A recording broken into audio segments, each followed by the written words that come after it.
கர்த்தருடைய நாமம் மகிமைப்படுவதாக. நம்ம எல்லாருக்கும் தெரிஞ்ச வசனம் சங்கீதம் 121:4. இதோ இஸ்ரவேலை காக்கிறவர் உறங்குவதும் இல்லை தூங்குகிறதும் இல்லை. இந்த வசனம் மலையாளத்தில் இன்னும் அழகாக இருக்கும். இஸ்ராயேலின் பரிபாலகன் மயங்கினவன் அல்ல. இந்த வசனத்துக்கு என்ன அர்த்தம்? இந்து தேசம் முதல் எத்தியோப்பியா தேசம் வரை 127 தேசங்களுக்கு ராஜாவாக இருந்தவர் அகாஸ்வேரு ராஜா. எஸ்தர் புத்தகத்தில் நாம் வாசிக்கிறோம்ல, தேவன் என்கிற வார்த்தை யாவே இடம்பெறாத ஒரே புத்தகம் பைபிளில் எதுனா அது எஸ்தர் தான். அந்த ராஜா அகாஸ்வேரு ராஜாவுக்கு ஒரு நாள் தூக்கம் வரல. எஸ்தர் 6ஆம் அதிகாரத்தின் முதல் வசனத்தில் வாசிக்கிறோம். ராஜாவுக்கு நித்திரை வராத காரணத்தினால் கால வர்த்தமானங்கள் எழுதியிருக்கிற நடபடி புஸ்தகங்களை வாசிக்க ராஜா கேட்டுக்கொண்டிருக்கிறார். அப்பொழுது 2 பிரதானிகள் பிக்தானாவும் தேரேசும் ராஜாவின் மேல் கை போட பார்த்தார்கள். ராஜாவை கொலை செய்ய வகை தேடினார்கள். அதை மொர்தேகாய் அறிந்து கொண்டு அதை அறிவித்து ராஜாவினுடைய உயிரை காப்பாற்றினான் என்று அந்த இடத்துல எழுதியிருக்கிறது. ராஜா இதை வாசிக்க கேட்டு அந்த மொர்தேகாயை கனம் பண்ண வேண்டும் என்று விரும்பி ராஜ வஸ்திரம், ராஜா ஏறுகிற குதிரை, சிரசில் தரிப்பிக்கப்படுகிற ராஜ முடி என மொர்தேகாயை கனம் பண்ணுகிறார்.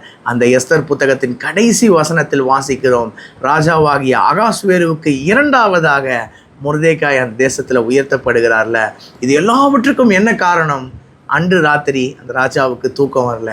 யோசிச்சு பாருங்களேன், ஒரு ராத்திரி அந்த ராஜா தூங்காமல் இருந்ததுக்கே அந்த மொர்தேகாய் எவ்வளவாக உயர்த்தப்பட்டு விட்டான். அந்த ராஜாவாகிய அகாஸ்வேரும் இப்போ உயிரோட இல்லை, அந்த ராஜ்யமும் இப்போ இல்லை. மொர்தேகாயும் தன்னுடைய பணிவிடை ஓட்டத்தை முடித்து அவர் மரித்து விட்டார். ராஜா ஒரு நாள் தூங்காமல் இருந்ததுக்கே மொர்தேகாய் அவ்வளவாக உயர்த்தப்பட்டான் என்றால், தேவ பிள்ளையே, நம்மை காக்கிற தேவன் உறங்குவதும் இல்லை தூங்குகிறதும் இல்லை.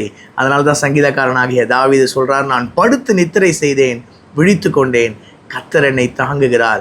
நாம் உயிரோடு இருக்கிற தேவனை ஆராதிக்கிறோம்ல.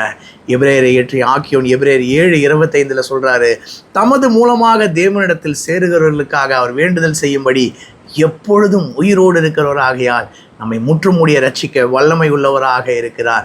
அன்று மொர்தேகாயை உயர்த்தின தேவன் இன்று உங்களையும் உயர்த்த அவர் உண்மை உள்ளவராக இருக்கிறார், வல்லமை உள்ளவராக இருக்கிறார். சோதனை காலத்தில் சோர்ந்து போயிடாதீங்க. தொடர்ந்து தேவனோடு ஐக்கியத்திலே இருங்க. தேவனையே அண்டிக் கொள்ளுங்க. தேவன் உங்களுடைய வாழ்க்கையில் நிச்சயம் அதிசயங்களை காண செய்வார். என்னுடைய வாயின் வார்த்தை, என்னுடைய இருதயத்தின் தியானங்கள் கர்த்தருக்கு முன்பாக பிரியமாக இருக்கட்டும். கர்த்தருக்கு சித்தமான இன்னொரு வீடியோ பதிவில் நாம் சந்திப்போம். God bless you all. Thank you so much.